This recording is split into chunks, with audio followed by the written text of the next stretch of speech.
Hey everybody, Steve with Adventure Motorcycle Accessories. I'm bringing to you just a really quick review and comparison and a beef. I think the beef is always important when it highlights something that's kind of sitting right in front of you when you buy something and it's just a bit of a tick off. So I did a review on I'm going to put them side by each so you can see and go, you know what, they look they do look similar. So let's just look at it from that point. We were asked by a good riding buddy to buy a set of these, we'll call them clones, off of eBay from a vendor that was based in Hong Kong. And I know some of you rolling your eyes going, there's a problem right with it all of a sudden right there. And let's be real, a lot of the stuff, if not 80 to 90% of what we're buying now, is manufactured in China and Hong Kong. Apple, the wonderful Apple product, is designed in Cupertino, California, yet it's all manufactured in China. So that's kind of how it works. You can get really good stuff and really not so good stuff. These boots fall in the really not so good stuff, and I did a review, so I'm not going to spend a bunch of time talking about these when you can check out a review on that, on these boots anyway. But I just wanted to show you how eerily similar they can appear. And if you're looking at them through a picture, it might be even harder to distinguish. These came in at just under about 80 bucks, including freight, 80 or 90 bucks including freight, I don't remember, but they're just horrible junk that they didn't even last a full season riding boot. Now, we bought these are, yeah, they're the old style now, the Kili High old style. They've been replaced by Firstgear, but we really like this particular style myself. I bought these for me, and I'm actually going to be doing a long-term test on these. Firstgear offers a 2-year full replacement warranty. Pretty tough to beat that, and I couldn't get any warranty from the other vendor on the other boots. I contacted them and I'm still waiting for a response. Pretty sure what they're going to say or not say, and silence speaks volumes. So there are reviews on these boots. I'm going to do a very quick review on these boots, but what I really like is on the toe cage or toe box itself, you've got this really thick rubber insert here that's going to protect the boot from the shifter, and of course it's got the adjacent one on the right side for symmetrical looks. Now, what I like about this is the full leather with the Hypora upper, and you've got some chin protection right here. You've also got hard ankle protection in the event you're going to need any of these. Hopefully not, but they are there in the event.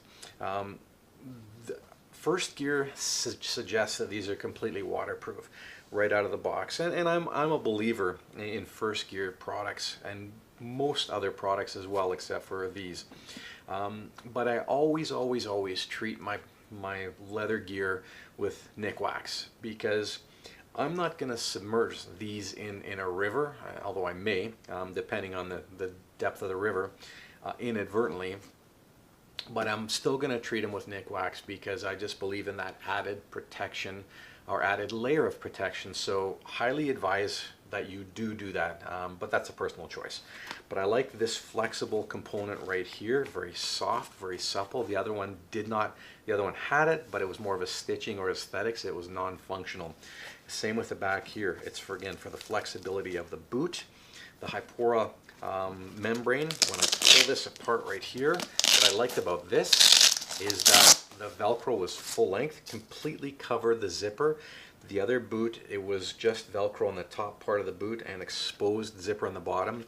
And the exposed portion of the zipper is not waterproof, so you would have gotten water egress into that open or unprotected section of the zipper. So this is full length, okay, and full closure. What I like about the inside is this moisture wicking material. These boots are warm. I've already had them on 2 trips, and I'm still breaking them in. The other boots actually were very comfortable right out of the box, very soft, but these ones I'm still breaking them in. That's the difference between what I call pleather or plastic leather and real leather. And the stitching in here, the stitch quality is far superior. Where the sole is mated up to the actual boot itself is a different vulcanizing process than this. This is a horrible vulcanizing process. This one here, time will tell, of course, but you can actually see the difference in the vulcanizing process between the two boots clearly right away. The rear ankle support or an ankle protection is full leather. On this one here, it looks to be a full leather, but I would probably suspect it might be more of a plastic leather or pleather.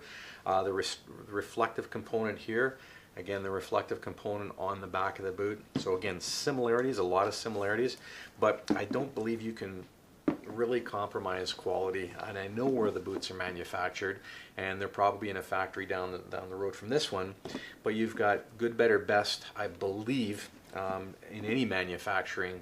You've got cutting corners, and then you've got observing all the rules, which these ones do. I will do a long-term test, and I will actually report back just before we park the bike for winter time here in Canada on a review of the boot in greater detail. So that's that. Now here's the beef. This is a problem that I've got. This is the box they came in. The boots, I paid $285 for the boots. Free shipping. Came in the box here via Canada Post. Went through the whole entire thing, and then I came across this sticker. I know it's going to be hard to see, but I'll see if you guys can see that. MSRP, manufactured suggested retail price of $150 rounded, and yes, that's US. Here's the problem that I've got. We're in Canada. Our business is here in Canada, so we traditionally have to add 1.29 or almost 30% in terms of a markup. But you take 150 bucks, add 30% of it, and you're still under sub $200, which is what everybody talks about these boots coming in at. The problem that I've got is that I know people are going to say, but it's just a sticker, but it's also MSRP. MSRP is a standard line of percentage that manufacturers put on a product so that the dealer's going to make some money. Now, I get the fact that there is additional overhead that the manufacturer doesn't see and all these other things that come into play. But the beef I've got is that this product has already been replaced by a new product. So in my mind's eye, and what we're trying to achieve with our company is taking excess inventory from companies across Canada and the United States who've already written the product down and then just offering them to the public at a reduced price. We're not trying to make a huge margin, we're just trying to make a fair margin, but keep the prices low. And that's what I see the issue or the beef with this is. I get that it's almost a 2-year-old product really in terms of life cycle, but as a vendor, you've really got to understand that, you know, you shouldn't be charging full retail prices for a product that's about to be discontinued or has been replaced and will be replaced by the second version of this. So really need to rethink the strategy, and that's what we're going to do with our business. But that's my beef, and that's something that a lot of other people share. So other than that, no other issues. Boots, I absolutely am in love with Firstgear stuff, not so much with the other stuff. So looking forward to putting these babies through a pretty solid few more months of riding season that we've got left here in Canada and reporting all that information back. If you guys want us to test something out, send us an email at adventuremotorcycleaccessories@gmail.com, and we'll see what we can do to get them on board and do a review and actually put them through a real world testing. We do have a lot of reviews, coming up that we're going to actually get out for everybody that's made the request. And so look forward to that, and we'll get stuff rolling here pretty quick and ramp up the video output. But in the meantime, always stay safe and enjoy the ride.